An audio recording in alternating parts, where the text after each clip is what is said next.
জব্বারের বলি খেলার ১১৬তম আসর ২৫ এপ্রিল। চট্টগ্রামের ঐতিহ্যবাহী আব্দুল জব্বারের বলি খেলার ১১৬তম আসর বসবে আগামী ২৫ এপ্রিল শুক্রবার। প্রতিবারের মতো এবারও ঐতিহাসিক লাল দিঘির মাঠে এই খেলার আয়োজন করা হবে।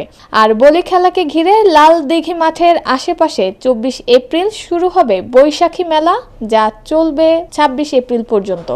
মেলা কমিটির সাধারণ সম্পাদক ও আব্দুল জব্বার সওদাগরের নাতি শওকত আনোয়ার বাদল বলেন, প্রতি বছরের মতো এবারও ১১, ১২ ও ১৩ বৈশাখ মেলা অনুষ্ঠিত হবে। আর বলি খেলা হবে ২৫ এপ্রিল ১২ বৈশাখ। সেদিন বিকেল ৪টায় লাল দিঘি মাঠে বলি খেলা শুরু হবে। বলি খেলা ও মেলা আয়োজন বিষয়ে বুধবার ১৬ এপ্রিল চট্টগ্রাম মহানগর পুলিশের সঙ্গে মেলা কমিটির একটি সভা অনুষ্ঠিত হয়েছে।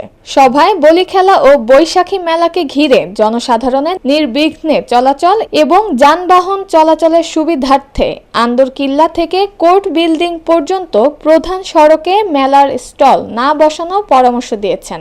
একই সঙ্গে দেশের ঐতিহ্যবাহী এবং আলোচিত এ বৈশাখী মেলাকে ঘিরে স্টল বিক্রি, দোকান বিক্রি, দখল, চাঁদাবাজির বিরুদ্ধে প্রশাসন কঠোর ব্যবস্থা গ্রহণের সিদ্ধান্ত নেওয়া হয়।